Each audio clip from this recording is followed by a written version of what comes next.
Okay. I sometimes, in a moment, have a glimpse of a memory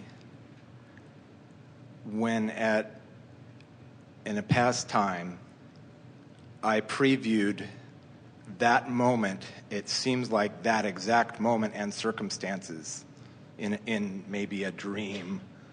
It's that feeling of deja vu, isn't it? That's the word. I didn't want to put that word out. I just wanted to hear if that was what it was. A lot of people have. So what that is that's a reading of a vibration before it manifests. It's an accurate reading of vibration before it manifests. It feels like it's manifesting just for the split second. What happens is you caught a glimpse of it. You caught a glimpse of it enough that you remember it, but you don't remember it as fully until it actually happens. And then when it happens, you remember that you remember that it happened before. And it's that recognition of something that you saw before. And when was that I saw that? Well, what you were actually doing is reading vibration. In other words, you were reading the vibration before it had actually manifested. And that's why your earlier question is so interesting to us. And it's why your earlier question is so pointed. In other words, someone who can read vibration can see what's coming, but they only see it as it is probable, because you have the options of changing your vibrational patterns at any time. Okay. Here's the way. Let's take it away from that deja vu feeling and bring it into something that a lot of people experience pretty regularly, and that's dreaming something while they're sleeping. So we like to say that what you're thinking and feeling and what's in the process of manifesting always match.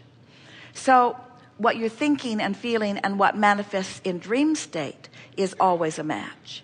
So if you were to awaken from a dream and you didn't like how the dream felt, then it would be prudent for you to get as general as you can about that subject and sort of shift the way you feel about that subject in order to have a different dream manifest. You see what we're getting at?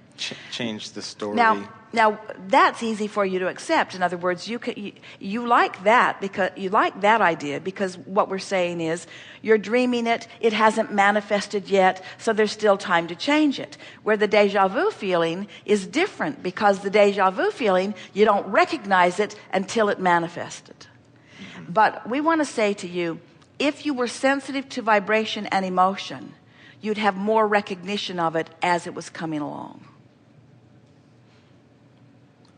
You just can't get away from I see. I'm feeling I have been becoming more sensitive. So but it comes as a memory of maybe when I dreamt this when I was much younger and I was actually dreaming.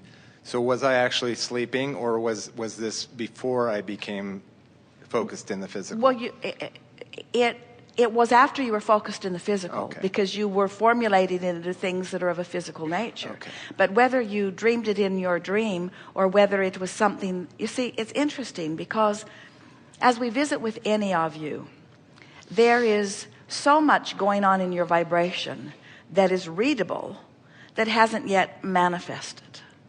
And sometimes you catch a glimpse of that probability even before it is manifested. We're not big encouragers of worrying about too much of any of that, because we would far rather that you just direct your thoughts toward things that feel good and take creative control of your life experience. But we like it when things like that happen because it gives you a glimpse into how the whole thing works, and it helps you to realize that vibration is a powerful part of manifestation and creation. We spend quite a bit of time as we visit with our physical friends convincing you that what you are calling reality is a perception anyway. that what you see is a translation of vibration, and what you hear is a translation of vibration, and what you smell is a translation of vibration. In other words, your reality as you are translating it is all about vibrational interpretations. And so we don't want to get too far into this business of the reality is not as real as you all think it is, but the reality is not as real as you all think it is. It's a perceived agreement, you see. And so when you get glimpses of the bigness of all of this, and you start accepting the wholeness of who you are, and you put more credence upon how you feel and less credence upon what's manifesting, and then you begin feeling your way through life by caring about how you feel, which means you're caring about your blending with your broader self. Now more of your days are spent in concert with that broader perspective, and therefore more of your moments are delicious, like they are from your non-physical perspective. That's the best way to live life in physical form. Yes.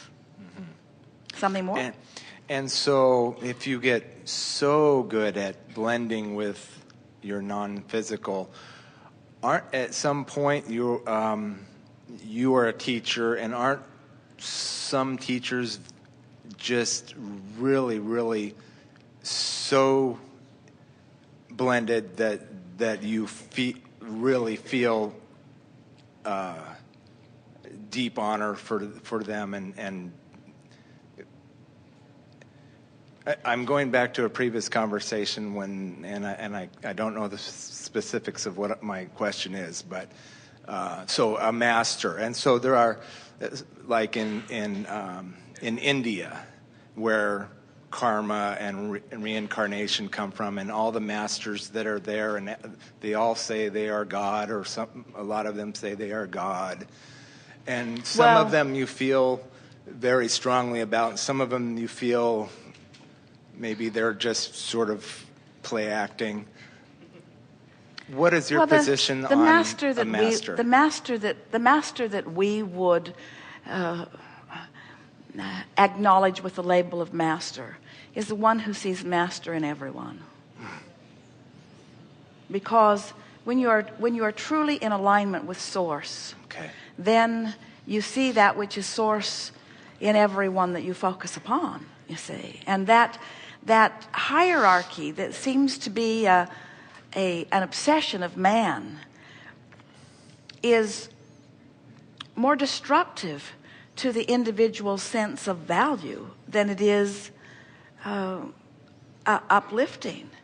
In other words, when you revere a master, and the master says, I am no different from you, I am just right now in this moment that you are beholding me in alignment with source, and this is the path for you to do the same, that's true mastery.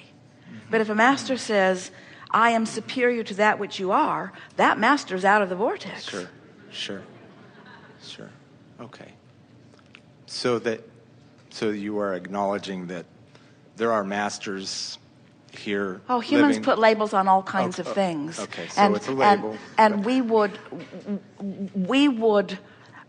make our personal observations and conclusions based upon the emotional frequency that we feel. In other words, there are so many. Jerry and Esther every now and again will run into a child who will just captivate them and send ripples through them, and one of them will say it's like an angel on earth, and what it is just a being who is tuned in, tapped in, turned on, and just sharing the vibration of that. That's true mastery. Thank you. Very good. Thank you.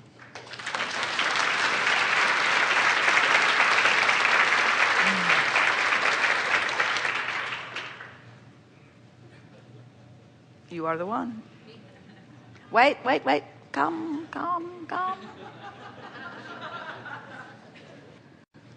Thank you. You said a couple of times that we come from source energy, and part of us comes here and the rest of us stays. What is the rest of us doing while we're here? Rooting for the part that came and tending to the vibration of what you set forth and reveling in the evolution of all that is and maintaining the vibrational attitude of the expanding universe. Does it do anything else? Well, technical support is of value.